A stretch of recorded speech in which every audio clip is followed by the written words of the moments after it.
बात करेंगे भैंसों के तबेले के बारे में। जी हाँ, ये वही भैंसों का तबेला है, इसको सब जानते हैं, कौन नहीं जानता इस भैंसों के तबेलों को। तो चलिए बात कर लेते हैं इसके जो है मतलब कामचोरी, मतलब इतनी ज़्यादा बंदी के अंदर है भाई, इतनी ज़्यादा बंदी के अंदर कामचोरी है। यानी हम लोग सोचते हैं कि चलो थोड़ा अपनी मम्मी को आराम दे दें, अगर हम कुछ एक्स्ट्रा काम करता हुआ देखते हैं अपनी मम्मी को, तो हम लोगों के दिल में दया सी आ जाती है कि चलो मम्मी आप बैठ जाओ, हम कर देते हैं, आप कब से खड़े हो। लेकिन भाई यहाँ तो इतना बड़ा वाला भैंसा है ना, ये इसको एक मतलब बालों में स्ट्रेटनिंग तक किससे नहीं हो रही, मतलब बाल, मतलब अपना तो इंसान कर ले, अपनी बच्चा भी उन्होंने उसके मतलब माँ के ऊपर जान पे डाल दिया है, और भाई अपने आप भी जान पे मुसल्लत हो गई हैं। घर में बैठे बैठाए खाने को मिल रहा है, काम कुछ करना नहीं होता। अब किस तरह की औरत है, ये समझ से बाहर है भैया। मैं भी एक औरत हूँ, एक औरत ही औरत की कहते हैं दुश्मन होती है। लेकिन भाई जब इतना ज़्यादा कुछ इंसान नेगेटिविटी देखता है ना, जब इतनी ज़्यादा मतलब दिल में ना एक अजीब सी वो आती है, वो मतलब एक रहम भी कह सकते हैं उसको, रहम है वो उसकी माँ के लिए कि भाई उसकी मम्मी इतनी सीधी है ना, इन लोगों की तो अलग ही दिखती हूँ, काफ़ी शरीफ सी हैं वो। अब इसके चक्कर में ही भाई बेटी मतलब बहू का बेटे का घर उजड़ा है। मेरे को तो ऐसा ही लगता है, 101% ऐसा ही है। चलो दिखा देते हैं कि मैं ही इस चीज़ से एग्री कर रही हूँ क्या और भी लोग करते हैं। कमेंट है, अम्मा के घर पे मत रहो इतना, भाभी को दूर कर दिए, शर्म तो आती नहीं है।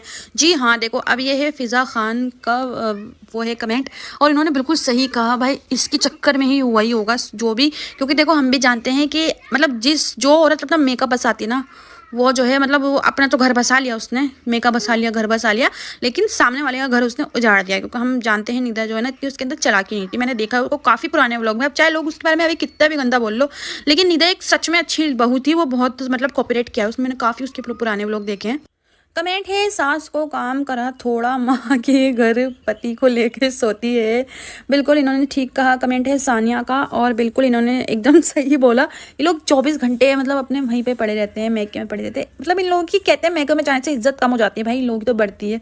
अल्लाह तौबा, इन लोगों के चक्कर में ही निदा और सुफियान अलग हो गए होंगे। क्योंकि ना ये लोग ना घर में एक ही घर में ना एक ही है इनका, तो लड़ाई झगड़े होते होंगे बहुत ज़्यादा, इसलिए निदा हट गई होगी कि चीज़ें ख़राब ना हो, इसलिए वो चली गई थी। लेकिन वो हटने के बाद बेचारी बुरी बन गई, क्योंकि सुफियान जो है वो गलत सोबत में पड़ गया। जैसे उसने बताया काफ़ी सारे नशे गांजे पांजे पता नहीं क्या क्या क्या कर रहा था वो, तो नशे वाली बात तो एकदम रियल है, क्योंकि उसके फेस से पता चलती है। कमेंट है जास्मिन का, बेटी प्यारी है बट किसी की बेटी को प्यार से नहीं रखा, कौन एग्री करता है। यस यस, सब एग्री करते हैं कि इनकी जो आइजल है वो तो बहुत ही ज़्यादा प्यारी है, और फिर उनकी जो बेटी है नौशीन वो भी उनको प्यारी है। लेकिन ना तो उनको निदा प्यारी, ना ही उनको जोहान प्यारा। क्योंकि भाई जाहिर सी बात है, बहू वो बहू होती है, बेटी बेटी होती है। ये लोग फ़र्क पता नहीं क्यों करते हैं, ससुराली अल्लाह ही जाने, मगर इनका बहुत हशर ख़राब होता है। क्योंकि किसी का हंसता बसता घर जो है ना उजड़ता है ना, जब बहुत गलत होता है। अब देखो ये बड़े लोग हैं, अगर ये चाहें तो ये समझा सकते हैं।